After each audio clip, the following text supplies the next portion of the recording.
Hello everyone, I am Hitesh Shekhawat, a React Native developer and a tutor at DeckTech। हम लोगों ने last video में discuss करा था हमारे कोर्स के बारे में कि ये 12 सेशन के अंदर डिवाइडेड रहेगा और कौन कौन से टॉपिक किस किस सेशन में हम डिस्कस करेंगे। आज हमारा फर्स्ट सेशन का डिटेल्ड वीडियो है जिसके अंदर हम आपको बताएंगे रिएक्ट नेटिव क्या होती है, कैसे काम करती है, स्टाइलिंग, लेआउट्स, प्रॉप्स वगैरह ये क्या होते हैं, ये सब हम आज इस सेशन के अंदर डिस्कस करेंगे। ये इस सेशन का हमारा जो पहला टॉपिक रहेगा वो रहेगा what is react native. React native एक पावरफुल फ्रेमवर्क है जो नेटिव मोबाइल ऐप्स बनाने में हेल्प करता है जावास्क्रिप्ट के अंदर, जैसे कि एंड्रॉयड और iOS जैसे प्लेटफॉर्म्स के लिए। जैसे ऑब्जेक्टिव सी एंड्रॉयड कॉटलिन के ऐप जैसे रन करते हैं, सेम उसी तरीके से रिएक्ट नेटिव के भी ऐप्स रन करते हैं बिकॉज ऑफ नेटिव ब्रिज। अब हमारा रहेगा कि नेटिव ब्रिज क्या होता है, मतलब रिएक्ट नेटिव काम कैसे करती है। रिएक्ट नेटिव काम करती है जावास्क्रिप्ट मॉडल के ऊपर और नेटिव मॉड्यूल्स के हेल्प से। जो हमारा जावास्क्रिप्ट के लॉजिक्स होते हैं उनको हम ब्रिज के थ्रू कनेक्ट करवाते हैं नेटिव मॉड्यूल से। उसके बाद में हम कोई भी चीज़ अपने मोबाइल्स की एक्सेस कर सकते हैं या फिर हम हमारा जो यूआई है उसको हम हमारे मोबाइल्स के अंदर डिस्प्ले कर सकते हैं। रिएक्ट नेटिव ब्रिज जो होता है वो वर्क कैसे करता है वो समझते हैं। रिएक्ट नेटिव ब्रिज काम करता है JS bridge UI modules, Objective-C and Shift। जैसे कि अब हमें पता है कि रिएक्ट नेटिव है जो cross platform mobile application build करने के लिए काम आती है। तो उसके अंदर हमें iOS के लिए Objective-C और जो एंड्रॉयड है उसके लिए हमें कॉटलिन। इससे हमारे जावास्क्रिप्ट को जो कनेक्ट करता है वो है हमारा ब्रिज। अगर हम कोई भी एक्शन मांगते हैं तो वो काम करता है JS then bridge then native modules.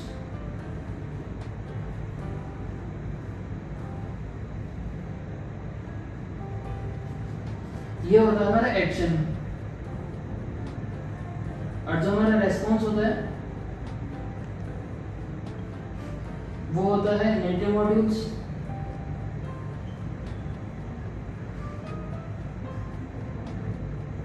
Bridge and then JS। Bridge native module से जो रेस्पॉन्स आता है उसे जावास्क्रिप्ट को रिटर्न करता है और जावास्क्रिप्ट से जो रिक्वेस्ट आती है उसे नेटिव मोबाइल्स को रिटर्न करता है। जिससे क्या होता है कि हम कोई भी जैसे जियो लोकेशन हो गया या फिर कैमरा एक्सेस हो गया, ये सारी चीज़ें हमें अगर एक्सेस करनी होती है तो हम नेटिव मोबाइल्स के थ्रू करते हैं। वो हमें ईजी रहता है नेटिव ब्रिज की हेल्प से यूज़ करने के लिए। अब हम पढ़ने जा रहे हैं रिएक्ट नेटिव के की फीचर्स। रिएक्ट नेटिव का पहला की फीचर है वो है रिएक्ट बेस्ड डेवलपमेंट। जैसे हम रिएक्ट JS के अंदर डेवलपमेंट कर सकते हैं, JSX लिखते हैं, स्टाइलिंग कर सकते हैं, वैसे ही हम रिएक्ट नेटिव में भी सेम सिंटैक्स के साथ में हम डेवलपमेंट कर सकते हैं। नेटिव कंपोनेंट्स अनलाइक कोई हाइब्रिड फ्रेमवर्क, हम सिर्फ जावास्क्रिप्ट की हेल्प से जो भी चीज़ें हम एक्सेस करना चाहे वो कर सकते हैं। जैसे कि मैंने आपको पहले बताया कि रिएक्ट नेटिव ब्रिज एक होता है जिसके थ्रू हम नेटिव मॉड्यूल्स को एक्सेस करते हैं, वैसे ही इसका भी ये भी एक फीचर है रिएक्ट नेटिव के अंदर, जिससे हम कंपोनेंट्स को जितना हो सके उतना मॉडिफाई कर सकते हैं। थर्ड जो है वो है cross platform efficiency. React native हमें दोनों प्लेटफॉर्म्स के लिए एप्लीकेशन बिल्ड करने देता है, जैसे एंड्रॉयड और iOS के लिए। थर्ड है फ्लेक्सबॉक्स लेआउट सिस्टम। जैसे कि हमें पता है कि मोबाइल के अंदर हम जब भी डेवलपमेंट करते हैं तो हमें स्टाइलिंग के लिए हमेशा फ्लेक्सबॉक्स का ध्यान रखना चाहिए। फ्लेक्सबॉक्स को हम आगे जो हमारा सेशंस आएंगे उसके अंदर हम डीपली डिस्कस करेंगे। फिलहाल अभी हम ये जान लेते हैं कि जो भी हम स्टाइलिंग करते हैं तो हम फ्लेक्सबॉक्स के यूज़ करके ही स्टाइलिंग करते हैं। जो उसके जो एट्रीब्यूट्स होते हैं फ्लेक्सबॉक्स के साथ में, जैसे फ्लेक्स डायरेक्शन हो गया, फ्लेक्स रैप हो गया और गैप हो गए, इन सारी चीज़ों को यूज़ लेके हम मोस्ट ऑफ द यूआई हम एप्लीकेशन की इसी से ही बनाते हैं। जो हमारा थर्ड है वो है live and hot reload. Live and hot reload का मतलब ये होता है कि हम कोड के अंदर कोई भी चेंज करते हैं वो पूरी without render the whole screen, हमें सिर्फ वही कंपोनेंट या वही जो भी हमारी यूआई होती है सिर्फ वही अपडेट होती है, ना कि पूरी स्क्रीन रीलोड होती है। जैसे हम रिएक्ट जेएस पे भी करते हैं, हमारा जो कंपोनेंट है सिर्फ वही रीरेंडर, वही हमारा अपडेट होता है, ना कि पूरी वेबसाइट रीलोड होती है। सेम चीज़ हम रिएक्ट नेटिव में भी करते हैं। अब हमारा जो टॉपिक है वो है एडवांटेजेस ऑफ रिएक्ट नेटिव। हमने पहले पढ़ा कि उसके की फीचर्स क्या होते हैं। रिएक्ट नेटिव के जो एडवांटेज है वो है कोड रीयूजेबिलिटी। जैसे मैंने आपको बताया कि रिएक्ट जेएस की तरह काम करता है। जैसे हम रिएक्ट जेएस के अंदर कंपोनेंट जावास्क्रिप्ट वगैरह लिखते हैं, स्टाइलिंग करते हैं, वैसे ही सेम हम इसके अंदर रिएक्ट नेटिव के अंदर भी कर सकते हैं। प्रॉप्स के थ्रू डाटा भेजना, डायनेमिक करना कंपोनेंट्स को, जो हमारा कंपोनेंट है उसको रीयूज करना, ये सारी हम रिएक्ट नेटिव में भी कर सकते हैं। ये हमारे रिएक्ट नेटिव का एक एडवांटेज है कि हम कोड को बार बार रीयूज कर सकते हैं। जो हमारा सेकंड पॉइंट है वो है जावास्क्रिप्ट फैमिलियरिटी।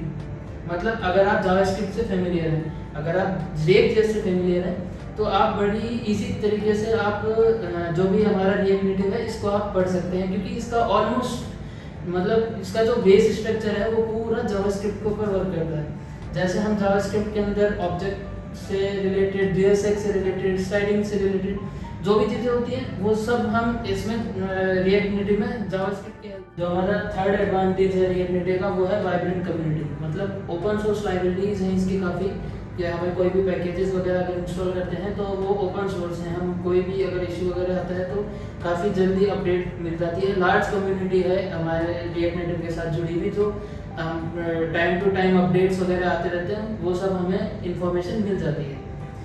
फोर्थ है हमारा मेटा बैकिंग।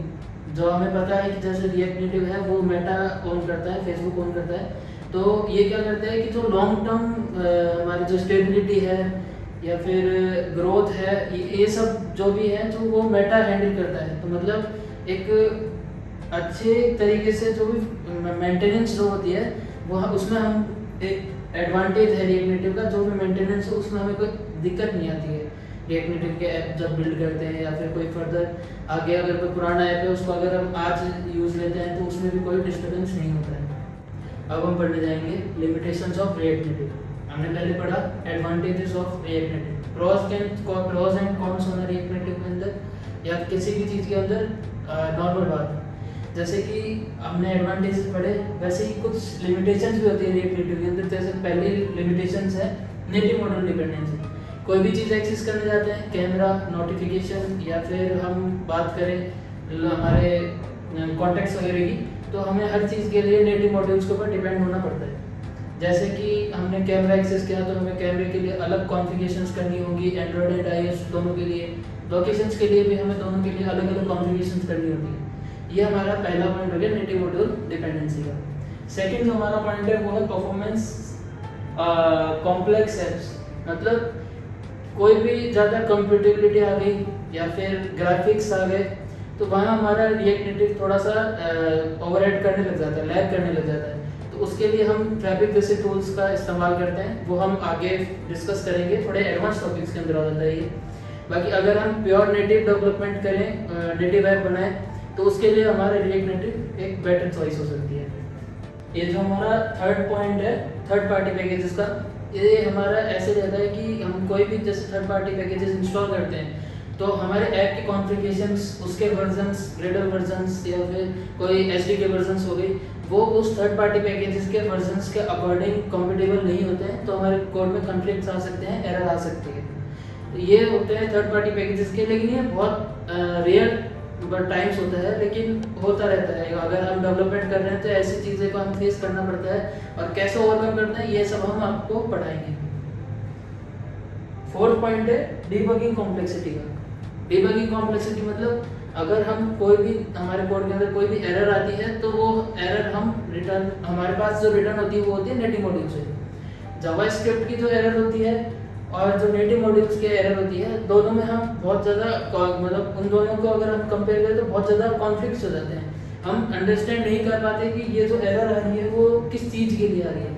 जैसे कि हम कोई भी टेक्स्ट है वो अगर हम, जैसे कि हमारा टेक्स्ट कंपोनेंट होता है रिएक्ट नेटिव के अंदर, अगर हम उसको इंपोर्ट नहीं करते हैं तो वो एक क्लास कंपोनेंट की एरर देगा। जबकि ऐसा कुछ है नहीं, हमने सिर्फ एक टेक्स्ट था उसको इंपोर्ट नहीं करा, लेकिन उसने एरर हमें दिया class component is not allowed to be rendered in function component. तो ऐसी कुछ डिबगिंग की कॉम्प्लेक्सिटीज़ की वजह से एक ये लिमिटेशंस और बढ़ जाती है हमारी रिएक्ट नेटिव के अंदर। सो अब तक हमने डिस्कस कर लिया है कि हमारा जो भी रिएक्ट नेटिव है उसके कैसे काम करती है, क्या क्या चीज़ें एडवांटेजेस हैं, क्या फीचर्स हैं, क्या लिमिटेशंस हैं, और कैसे हम चीज़ों को डिबग वगैरह कर सकते हैं। ये सब हमने अब तक पढ़ा, मतलब हमने एक ओवरव्यू लिया हमारे रिएक्ट नेटिव के बेसिक्स का। अब हम सेटअप करने जा रहे हैं हमारे रिएक्ट नेटिव को हमारे सिस्टम के अंदर। जो हमारा पहला पॉइंट रहेगा वो रहेगा Node.js इंस्टॉल करने का। Node.js इंस्टॉल करने के लिए हमें जो ऑफिशियल साइट है Node.js की, वहाँ से हमें लेटेस्ट वर्जन हमारे विंडोज़ के लिए या हमारे जो मैक है उसके लिए हम लोग डाउनलोड करेंगे, उसको इंस्टॉल करेंगे। और जो हमारा तो उसके साथ में एक कमांड देता है Node.js के जो ऑफिशियल वेबसाइट है, उसको अगर अपन जाएंगे तो वहाँ एक कमांड रहेगी। वो कमांड हमें हमारे पावर शेल के अंदर run as a administrator run करना होगा। उसके बाद में हम हमारा जो Node.js है वो हमारे सिस्टम के अंदर इंस्टॉल हो जाएगा। जो हमारा जो पहले हम स्टेप बाय स्टेप चलेंगे कि हमें कौन कौन सी कॉन्फ़िगरेशंस, कौन कौन से हमारे जो वर्जन्स हैं उनको कैसे डिलीट करना है। जैसा हमने पढ़ा कि Node.js कैसे इंस्टॉल करते हैं, जो हमारा फर्स्ट स्टेप था इंस्टॉलेशन का वो Node.js इंस्टॉल करने का, वो हमने कर लिया, ठीक है। जो हमारा सेकंड पॉइंट रहेगा वो रहेगा JDK वर्जन 17 इंस्टॉल करने का। JDK वर्जन 17 हम Oracle जो वेबसाइट है वहाँ से डाउनलोड करेंगे .exe फाइल के अंदर।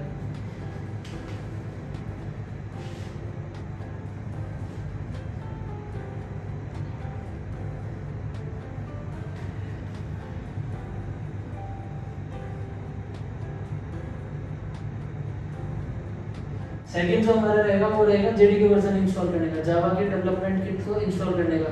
मेक श्योर हमें जो वर्जन रखना है वो रखना है 17। अगर आप 17 से डाउन या अब का कोई वर्जन इंस्टॉल करते हैं तो मे भी आपके कोड के अंदर कॉन्फ्लिक्ट्स आ सकते हैं। फाइल हमारी रहेगी .exe। हम जब Oracle की वेबसाइट पे जाएंगे तो वहाँ पे हमें एक .exe नाम से फाइल मिलेगी, हमें वो इंस्टॉल करनी है। जो हमारा थर्ड रहेगा वो रहेगा एंड्रॉइड स्टूडियो। एंड्रॉइड स्टूडियो भी हमें जो इंस्टॉल करना है वो हमारे ऑफिशियल वेबसाइट से ही करना है। दैट्स व्हाई एंड्रॉइड स्टूडियो की वो ऑफिशियल वेबसाइट है, वहीं से ही करना है। जो हमारा फोर्थ पॉइंट रहेगा वो रहेगा इन्वायरमेंटल वेरिएबल्स को सेटअप करने का। जैसे हमने Node.js सेटअप करा, उसके लिए एक कमांड चलानी पड़ी हमें पावर शेल के अंदर, वैसे ही हम अगर जावा को इंस्टॉल करते हैं और एंड्रॉइड स्टूडियो को इंस्टॉल करते हैं तो इसके टूल्स को एक्सेस करने के लिए हमें एक इन्वायरमेंटल वेरिएबल सेटअप करना होगा। जैसे जावा के लिए जावा होम और एंड्रॉयड होम के लिए एंड्रॉयड होम सेटअप करना होगा। अब हम बात करेंगे हम एंड्रॉयड स्टूडियो के अंदर इंस्टॉल होने के बाद में कौन कौन से कॉन्फ़िगरेशंस को हम डाउनलोड करेंगे, उसको इंस्टॉल करेंगे। एंड्रॉयड स्टूडियो के अंदर हमें जो हमारे रिएक्ट नेटिव के साथ में कंपेटेबल है वो है फ़िलहाल एंड्रॉयड 15 वनीला आइसक्रीम, ठीक है, जिसके अंदर हम हमारे जो भी हमारे SDK प्लेटफॉर्म्स रहेंगे 35.00 करके, और कुछ कॉन्फ़िगरेशंस और हैं वो हम इसके अंदर डाउनलोड करेंगे और हम फर्दर उसको लेके चलेंगे, जो हमें ऑफिशियल डॉक्यूमेंटेशन के अंदर दिख जाएगा। हमारा जो एंड्रॉयड स्टूडियो है वो हमें प्रेफर करेगा एंड्रॉयड 16 इंस्टॉल करने के लिए, लेकिन हमारा रिएक्ट नेटिव उसके साथ में अभी इतना कंफर्टेबल नहीं है कि हम उसके साथ में वर्क कर सकें। तो हमें अभी ध्यान रखना है कि JDK वर्जन 17 और जो हमारा एंड्रॉयड वर्जन है वो हमारा 15 ही रहे। और जो हमारे जो प्लेटफॉर्म टूल्स होता हैं या फिर एम्यूलेटर होता है, AVD डिवाइस, वर्चुअल डिवाइस जो होता है हमारा, और जो हमारा SDK रहता है, उन सब की जो हमारी पाथ होती है वो हमारी प्रॉपर रहे, क्योंकि हम उनको अभी इन्वायरमेंटल वेरिएबल्स के अंदर सेटअप भी करेंगे। अब हम बात करेंगे कि हमें जो जावा और एंड्रॉयड स्टूडियो के लिए जो भी इन्वायरमेंट सेटअप करना है वो कैसे करना है, ताकि हम जो भी हमारे फोल्डर्स होते हैं उनके अंदर उनको हम एक्सेस कर सकें हमारे ऐप के लिए, या फिर हमारा जो सेटअप होता है उन सब चीज़ों के लिए। तो हमारा फर्स्ट रहेगा जावा का जो भी इन्वायरमेंटल वेरिएबल होता है, जावा होम नाम से क्रिएट करेंगे हम। उसके अंदर हमारा जो SDK वर्जन का जो SDK का फोल्डर रहेगा वहाँ तक का पाथ हम कॉपी करेंगे और हमारे इन्वायरमेंटल वेरिएबल के अंदर सिस्टम वेरिएबल्स और जो हमारा यूज़र वेरिएबल्स हैं हम उन दोनों के अंदर सेटअप करेंगे। तो याद रखना है कि जो हमारा जावा का रहेगा वो हमारे SDK फोल्डर तक रहेगा,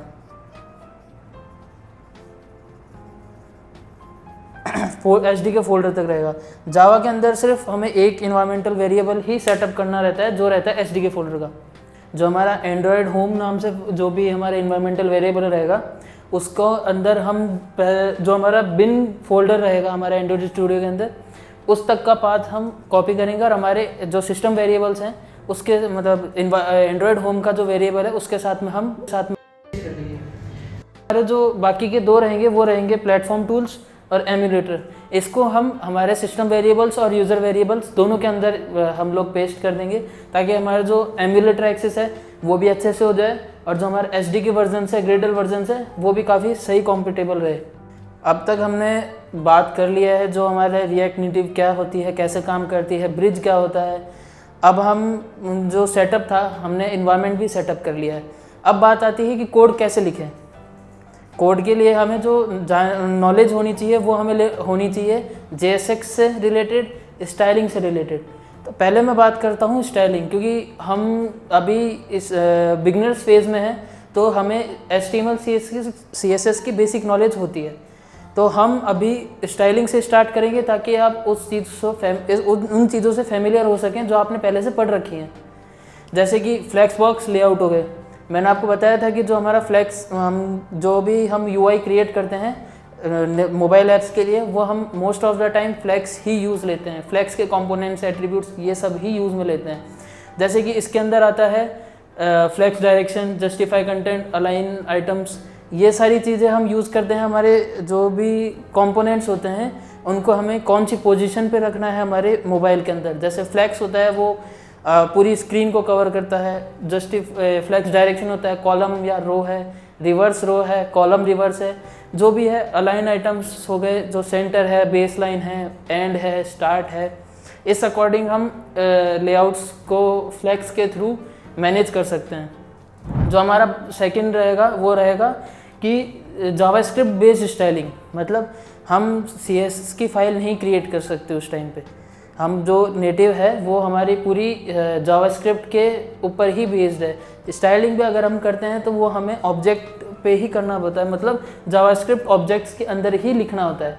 इसके अंदर एक टूल आता है स्टाइल शीट जो हमें एक्सेस करता है कि हम हमारे जो भी ऑब्जेक्ट्स हैं उसके अंदर CSS लिख सके। जैसे इसके अंदर हम दो तरीके से लिख सकते हैं। हम जो स्टाइल एट्रीब्यूट हम HTML के अंदर यूज़ कर सकते हैं, सेम स्टाइल एट्रीब्यूट हम हमारे इन कंपोनेंट्स में भी यूज़ कर सकते हैं। जैसे वो होते हैं कि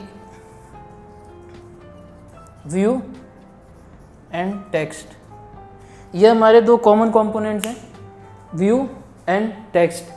व्यू मतलब डिव, HTML के अंदर जो डिव होता है उसको हम एज अ व्यू कंसिडर करते हैं। टेक्स्ट होता है जो हमारे HTML के अंदर P टैग, S टैग वगैरह होते हैं, वो सब हम हमारे रिएक्ट नेटिव के अंदर टेक्स्ट यूज़ ले सकते हैं। तो हम जो भी हमारी इनलाइन CSS होती है तो हम उसको style, colour, blue, font size इस तरीके से हम लिख सकते हैं, क्योंकि हम JSX में किसी भी स्टाइल मतलब एट्रीब्यूट को हम स्ट्रिंग के अंदर नहीं लिख सकते हैं। उसमें हम जावास्क्रिप्ट ऑब्जेक्ट्स में या फिर ऑब्जेक्ट मॉड्यूल के थ्रू ही लिख सकते हैं। तो हमारी वो CSS काम करती है, वरना नहीं करती है।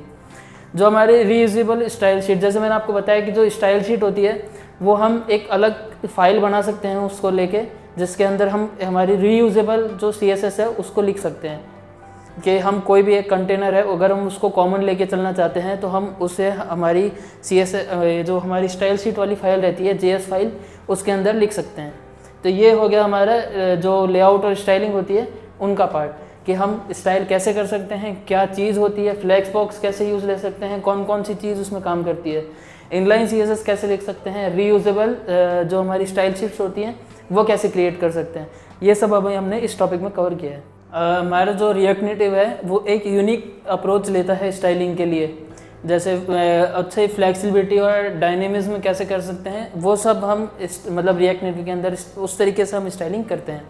जैसे जावास्क्रिप्ट बेस्ड स्टाइलिंग हो गई, या कैमल केस प्रॉपर्टी हो गई, इनलाइन स्टाइलिंग हो गई, reusable style sheets and dynamic styling.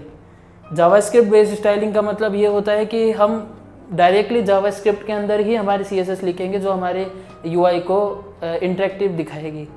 Camel case property, जैसे हमें पता है कि हम जावास्क्रिप्ट के अंदर स्पेस, जैसी चीज़ों का यूज़ नहीं ले सकते, तो हम जावास्क्रिप्ट के अंदर कैमल केस प्रॉपर्टी को मैनेज करते हैं, कैमल केस प्रॉपर्टी के हिसाब से चलते हैं। तो इसलिए हम हमारे जो भी CSS रहती है वो हमें कैमल केस प्रॉपर्टी के अकॉर्डिंग ही लिखनी होती है। अगर हम फ़ॉन्ट साइज़ लिखते हैं तो मेक श्योर कि फ़ॉन्ट साइज़ हम कैमल केस के अंदर ही लिखें।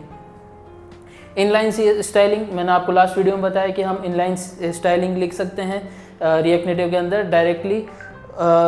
जो भी हमारे JSX है उसके अंदर हम डबल कर्ली ब्रेसेस, जैसे हमने डबल कर्ली ब्रेसेस लिख के हमारी CSS को लिख दिया है, ठीक है। रीयूजेबल स्टाइल शीट, कोई भी कॉमन स्टाइलिंग अगर हमें लेके चलनी है तो वो हम इस रीयूजेबल स्टाइल शीट के अंदर लेके चलते हैं। एक जावास्क्रिप्ट की फाइल बनती है जिसके अंदर हम एक ऑब्जेक्ट की तरह एक स्ट्रक्चर बनाते हैं। स्टाइल शीट के अंदर एक फंक्शन आता है इसमें क्रिएट करके, स्टाइल शीट डॉट क्रिएट करके हम एक पूरे ऑब्जेक्ट बनाते हैं जिसके अंदर हम CSS लिखते हैं। वो प्रॉपर उसी तरीके से ही वर्क करती है जैसे हमारी CSS मॉड्यूल्स या फिर CSS फाइल्स HTML CSS के अंदर काम करती है। जो हमारे डायनेमिक स्टाइलिंग रह गई वो रहती है कंपोनेंट्स एंड प्रॉप्स के थ्रू। मतलब हम जो भी जैसे हमने कोई भी कंपोनेंट बनाया है या प्रॉप्स बनाए, मतलब प्रॉप्स के थ्रू हम कोई भी स्टाइलिंग चेंज कर सकते हैं किसी भी कंपोनेंट की। अगर मेरे को विड्थ, अगर हमें 50% चाहिए तो मैं प्रॉप्स के थ्रू मैं विड्थ 50% भेजूँगा तो वो कंपोनेंट 50% ही विड्थ लेगा। इस तरीके से हम एक डायनेमिक स्टाइलिंग भी इसके अंदर कर सकते हैं। अब आते हैं JSX एंड कंपोनेंट्स के ऊपर। स्टाइलिंग हमने पढ़ी, फैमिलियर थी हमारे CSS की तरह ही, लेकिन अब हम बात करते हैं HTML की। HTML5 हम रिएक्ट नेटिव में यूज़ नहीं कर सकते, तो जावास्क्रिप्ट के अंदर हम अगर HTML लिखते हैं तो वो लिखते हैं JSX की फॉर्म में। हम जो भी चीज़ जो मतलब हम जैसे डिव, टेक्स्ट, इमेजेस, ये सब जो भी हम काम में लेते हैं वो रिएक्ट नेटिव के इनबिल्ट कंपोनेंट्स होते हैं। जैसे मैंने आपको बताया व्यू एंड टेक्स्ट, ये दोनों एक रिएक्ट नेटिव के इनबिल्ट कंपोनेंट्स हैं जो हम JSX के अंदर मोस्ट ऑफ द टाइम काम लेते हैं। और भी कंपोनेंट्स होते हैं वो हम जैसे जैसे हमारे यूज़ आएगा वैसे वैसे हम डिस्कस करते जाएंगे कि उनको कैसे यूज़ कर सकते हैं, क्या क्या एट्रीब्यूट्स वो एक्सेप्ट करते हैं एंड और भी चीज़ें। JSX के रूल क्या क्या रहते हैं, जैसे रहता है कि सिंगल पेरेंट एलिमेंट्स, JSX हमेशा एक सिंगल पेरेंट के अंदर रैप रहेगा। अगर हम उसे मल्टीपल पेरेंट, मतलब एक JSX के अंदर अगर हम मल्टीपल टैग्स दे देते हैं तो वो उसे एक्सेप्ट नहीं करता, हमेशा वो एक पेरेंट टैग के अंदर रैप रहेगा। सेकंड जो हमारा रहता है क्लास नेम और स्टाइल। जो हमारा React.js होती है उसके अंदर हम जब JSX लिखते हैं तो उसके अंदर हम HTML वाली क्लास की जगह हम क्लास नेम यूज़ में लेते हैं, ताकि हम जो हमारा JSX का रूल है उस अकॉर्डिंग हम जो भी CSS लिखेंगे वो क्लास नेम के अंदर लिखेंगे। और जो हमारे रिएक्ट नेटिव है उसके अंदर हम स्टाइल का यूज़ लेते हैं, स्टाइल एट्रीब्यूट का, जो हमारे कंपोनेंट के अंदर होता है जिसके अंदर हम हमारी CSS लिख सकते हैं। कैमल केस प्रॉप्स, मतलब कोई भी अगर हम प्रॉप्स वगैरह भेजते हैं तो ध्यान रखना है इस चीज़ का कि वो हमेशा कैमल केस प्रॉपर्टीज़ ही यूज़ करें। अब आते हैं कंपोनेंट टाइप्स। कंपोनेंट टाइप होते हैं दो तरीके के, एक होता है फंक्शनल कंपोनेंट, एक होता है क्लास कंपोनेंट। फंक्शनल कंपोनेंट्स हम बहुत ज़्यादा यूज़ में लेने लगे हैं क्योंकि ये इजी टू रीड है और इतना कॉम्प्लेक्स नहीं है जितना क्लास कंपोनेंट्स है। क्लास कंपोनेंट्स हम पहले यूज़ लेते थे जब तक फंक्शनल कंपोनेंट्स इतना स्टेबल नहीं हुआ था और जो हुक्स थे वो डिफाइन नहीं हुए थे, वो स्टेबल नहीं हुए थे। उससे पहले हम क्लास कंपोनेंट यूज़ में लेते थे जो कि इनबिल्ट फीचर्स देता था हुक्स की बजाय, लेकिन वो बहुत ज़्यादा कॉम्प्लेक्स हो जाता था और रीडेबल नहीं होता था उतना जितना फंक्शनल कंपोनेंट्स है। अब हम बात करेंगे प्रॉप्स इन रिएक्ट नेटिव की। जो रिएक्ट नेटिव है उसके अंदर हम प्रॉप्स कैसे यूज़ कर सकते हैं। जैसे प्रॉप्स जो रहते हैं वो एक शॉर्ट फॉर्म है प्रॉपर्टीज़ का, जैसे कोई एब्रीविएशन होता है वैसे ही ये एक एब्रीविएशन है प्रॉपर्टीज़ का। प्रॉप्स काम में आते हैं हमारे डाटा को एक्सचेंज करने के लिए parent to child, child to parent भी कर सकते हैं, वो हम फर्दर डिस्कस करेंगे क्योंकि उसके लिए अलग मेथड्स यूज़ में लेने होते हैं। क्योंकि जो हमारी जावास्क्रिप्ट मतलब जो हमारा रिएक्ट रहता है, क्योंकि ये रिएक्ट बेस्ड मतलब सिंटैक्स यूज़ में लेता है तो ये यूनिडायरेक्शनल होता है, बाई डायरेक्शनल नहीं होता। तो हम चाइल्ड से पेरेंट कैसे भेजते हैं हमारे डाटा को वो हम बाद में डिस्कस करेंगे। अभी हम प्रॉप्स समझ रहे हैं तो प्रॉप्स क्या होते हैं वो डिस्कस करते हैं। प्रॉप्स पेरेंट से चाइल्ड में डाटा ट्रांसफ़र करने के काम आते हैं। प्रॉप्स इम्यूटेबल होते हैं, सिर्फ रीड ओनली होते हैं, हम प्रॉप्स को फर्दर चेंज नहीं कर सकते हैं। हाँ, इनफैक्ट अगर हम किसी स्टेट के थ्रू उसको मैनेज नहीं करें तो। और जो एट्रीब्यूट्स, जैसे हम कोई भी HTML का एट्रीब्यूट्स होता है उसको जैसे यूज़ में लेते हैं, उससे जैसे उसको कैसे हम राइट कर सकते हैं, वैसे ही हमें प्रॉप्स को भी हमारे कंपोनेंट के अंदर राइट करना होता है ताकि वो हमारे डाटा को पेरेंट से चाइल्ड में लेके जा सके। जैसे एक एग्जांपल लेते हैं कि हमारी कोई भी थीम है वो हमारे ऐप JS के अंदर है, अगर हमें उसे प्रोफाइल तक चाहिए तो हम ऐप से होम से यूज़र सेटिंग और यूज़र सेटिंग से प्रोफाइल, ऐसे हम हमारे उस जो डाटा है हमारा थीम का उसको हम प्रॉप्स के थ्रू इस तरीके से ट्रांसफ़र कर सकते हैं। ऐप जो हमारा रहता है वो हमारे पूरे मतलब जो हमारा पूरा प्रोजेक्ट है उसका मेन फाइल होती है, जिसके अंदर हम हमारे जो भी हमारे कंपोनेंट्स होती हैं, जो भी हमारे पेजेस होते हैं उन सबको रैप करके रखता है। तो हमारा पेरेंट कंपोनेंट हो गया ऐप से फिर हम होम में जाते हैं, होम से user setting and then profile. ऐसे हम हमारी थीम का जो डाटा है उसको हम हमारे पेरेंट्स से चाइल्ड तक लेके जा रहे हैं। अब हम बात करते हैं हुक्स के बारे में। प्रॉप्स क्या होते हैं वो हमने पढ़ा, अब उन प्रॉप्स को कैसे मैनेज करना है, डाटा को कैसे मैनेज करना है, स्टेट्स को कैसे मैनेज करना है, वो अब हम डिस्कस करेंगे इस टॉपिक के अंदर। हुक्स के अंदर हुक्स हमारे काम आते हैं हमारे डाटा को म्यूटेट करने के लिए। कोई भी एक वेरिएबल है उसको अगर हम अपडेट करना चाहते हैं ओवर द टाइम तो हम हुक्स का यूज़ लेंगे। हुक्स ये सारे टाइप्स होते हैं हुक्स के, जैसे use state, use effect, use context, use reducer, use callback, use memo, ये हुक्स होते हैं जो कॉमन हुक्स हैं जो हम डेली लाइफ में यूज़ करते रहेंगे कोडिंग के टाइम। जो हमारा पहला हुक रहेगा वो रहेगा यूज स्टेट। यूज स्टेट हमारे काम आता है कोई भी जो डाटा है हमारा उसको किसी वेरिएबल के अंदर स्टोर करने के लिए एक फंक्शन भी रिटर्न करता है, वो हमारे हेल्प करता है जो हमारे स्टोर डाटा है, जो स्टोर वेरिएबल है उसको ओवर द टाइम अपडेट करने के लिए। यूज स्टेट है वो दो चीज़ों को रिटर्न करता है, एक हमारा जो वेरिएबल होता है उसको और एक फंक्शन होता है उसको। यूज स्टेट हमेशा ओवर द टॉप यूज में लिया जाएगा क्योंकि हमारा जो जावास्क्रिप्ट के जो होस्टिंग नाम से जो फीचर है वो इसके अंदर वर्क करता है, जो एक्सप्लेन करता है कि जो भी हमारा वेरिएबल है वो हमारा top of the component use लिया जाए। जैसे यूज स्टेट है वो दो चीज़ें फंक्शंस के अंदर रिटर्न करता है, फर्स्ट होता है वेरिएबल और जो सेकंड होता है वो होता है सेट फंक्शन। ठीक है। अब जो सेकंड हमारा है वो है यूज इफेक्ट। यूज इफेक्ट हमारा काम करता है जो हमारा यूज स्टेट है उसके साइड इफेक्ट्स परफॉर्म करने के लिए, मतलब जो हमारी स्टेट है उसकी साइड इफेक्ट्स परफॉर्म करने के लिए। जैसे कि हम कोई भी एक काउंटर है वो हम ओवर द टाइम चलाना चाहते हैं with the update of some seconds और सम वैल्यू, तो उसे हम यूज इफेक्ट के अंदर रखेंगे ताकि वो हमारा जो वेरिएबल है यूज स्टेट के अंदर उसको अपडेट कर सके जब हमारी जो डिपेंडेंसी वेरिएबल है वो चेंज हो सके। तो ये हमारा जो यूज इफेक्ट है वो हमारी तीन चीज़ों को मतलब जो हमारा यूज इफेक्ट है वो एक डिपेंडेंसी फीचर्स लेके चलता है। जो हमारा फंक्शन है उसके साथ में एक डिपेंडेंसी भी लेके चलता है।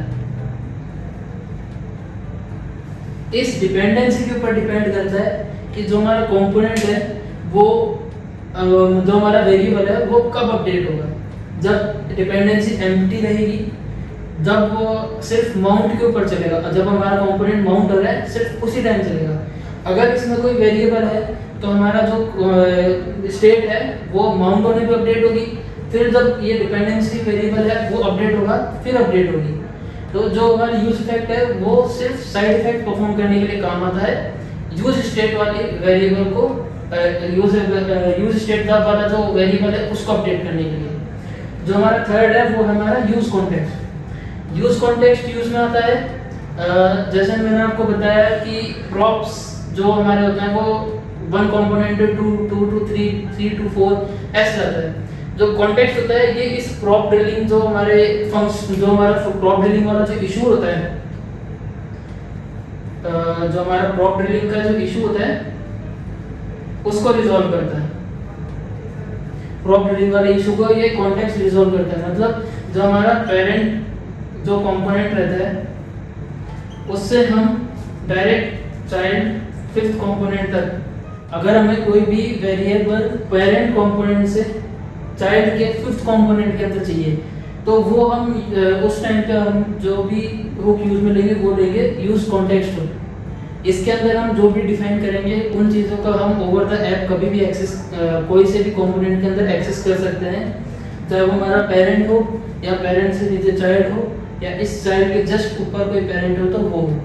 ये मैटर नहीं करता कि हम एक पेरेंट से चाइल्ड फिर उसके चाइल्ड में जाएं, मतलब प्रॉप ड्रिल करते हुए जाएं, डायरेक्टली हम किसी भी कंपोनेंट में एक्सेस कर सकते हैं उस वेरिएबल को। जो हमारा यूज रेफ रहता है वो हमारे डोम को म्यूटेट नहीं करता, लेकिन जो हमारे जो भी हमारा जो वेरिएबल रहता है या हमारा जो डाटा रहता है वो उसको ऐसा कैसे स्टोर कर लेता है, लेकिन वो डोम के एलिमेंट्स को रिफर नहीं करता, रिप्रेजेंट नहीं करता, उनको डिस्टर्ब नहीं करता वो।